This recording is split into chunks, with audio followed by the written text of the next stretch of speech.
Hey guys, it's Ballet Posts, and a lot has been going on in the past couple months that I haven't been posting, and so I moved, and I had to get all my stuff together, and we had to choose out a bunch of supplies and things for my room. So that took out about 2 months. That's why I couldn't post for 2 months. The other couple months, I started high school, and over the summer I was preparing. You know how it is. And I just started my freshman year at Coral Gables High School.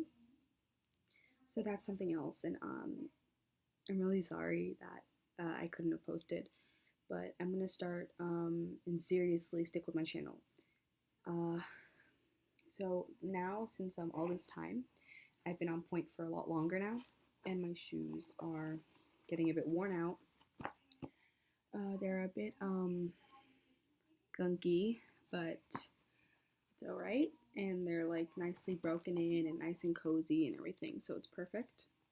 And I'm pretty sure I popped the nail in the back. Oh yeah. So this video is about also an update on what's going on, and it's also a video what's in my pointe shoe. It's what I use to wrap my feet, what I use to put in my pointe shoe for extra support, my toe spacers, my band-aids, my the powders I use for the outside, the toe pads and everything. So this is my dance bag, and it's a little bit crowdy with all my stuff in it. It contains my flats and all my supplies for my other things. So for my pointe shoes, I'm not going to be putting them on today because my feet are a little swollen from dance class. So I take regular tape. I normally get the cheap brands like this brand. I get 100 of them. I used to get the Active Flex, these ones, blisters, but I only get one pack of these because it's like $8 and it has 10 of them in it, so it's like a little bit expensive. So I get one pack of these, and when I get a severe blister, then I put it on. And I don't take it off for a couple days. I use these as secure support, so I put them here, here, sometimes here, and many times over here. So last time I got a bruise. And then after I put on like the band-aids to every needed area, I also use some, in some cases, Neosporin, because like less expensive to put a little bit Neosporin in like a band-aid. So that's also something that I do. For my, because you know when you start dancing, sometimes you get bunions on point.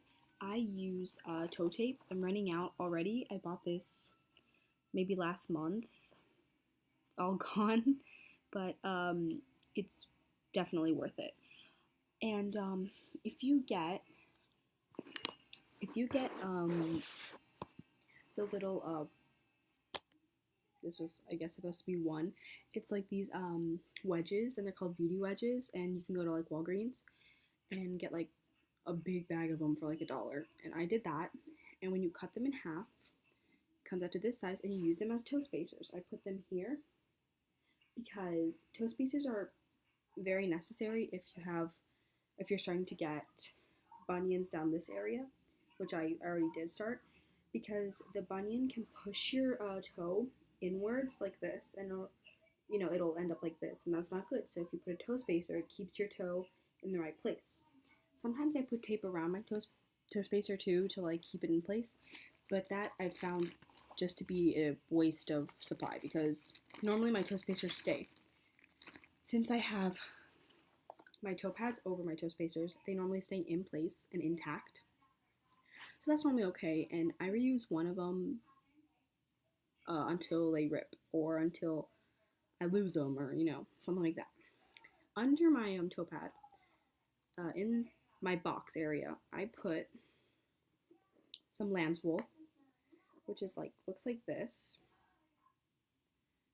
and it's called lamb's wool, and I got the sorbet color because it had just a bunch of different peach and like orangey and pinky colors in them, and I thought that was cute. So it's very fluffy and nice, and you can reuse them, but at a certain point they end up looking, this is my left leg, I use my right leg more, so they end up looking like flat. They end up looking like this. Perfect example. Like this. When I first like put them in, they would probably like extremely fluffy and puffy, and then they get flat. When they get flat, for a certain amount of time, you can just spread it up again. But then after a while, it'll just start tearing rather than actually spreading. So what I do is I wash them, you know, like I put water on it, and then when you let them dry, like when they air dry, they fluff. So as they dry, every once in a while, I kind of puff them while they're drying, and I leave them to dry more, puff them up, dry, whatever. So that's good. I used to use like little cotton things, but they're not as good. So it's really worth it. Now the outside of my pointe shoe, I have rosin because when you're dancing, especially on like surfaces of slippery surfaces, you're gonna fall.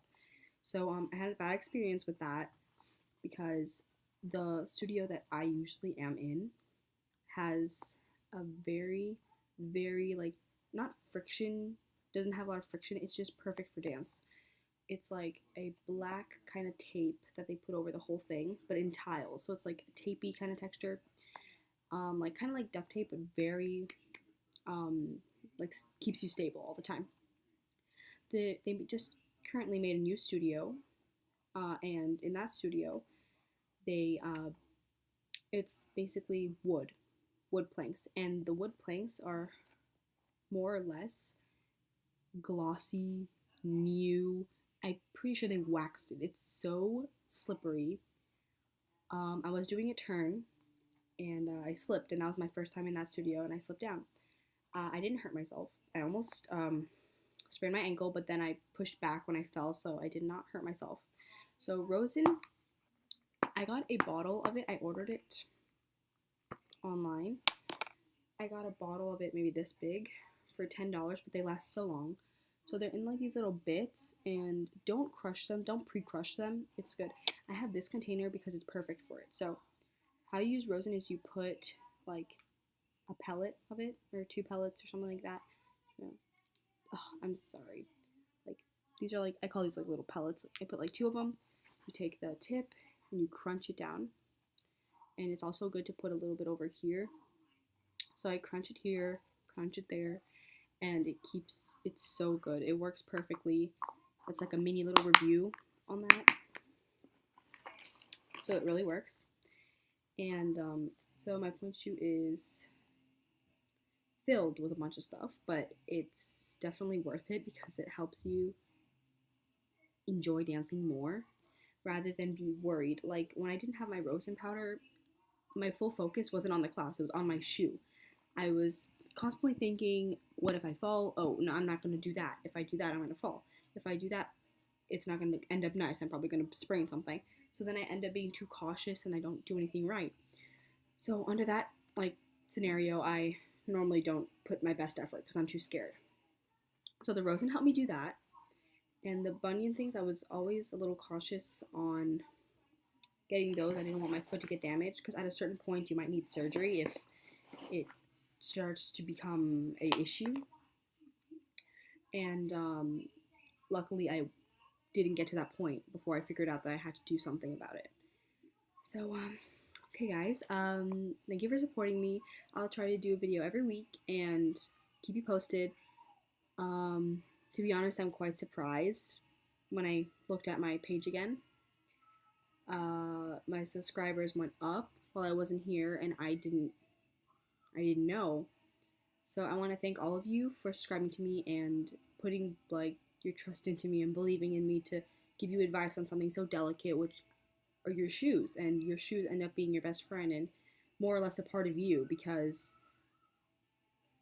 it's just a part of you. It's going to end up being. When I get home from school, I put on my pointe shoes and I dance a bit around the house for an hour. So every day, because it's just something that I love, and you just grow attached to them. So I really appreciate everyone who is still on my channel and didn't unsubscribe to me when they saw that I wasn't posting much. And I will keep trying to. Okay, guys, thanks. I really appreciate it again. Okay, bye.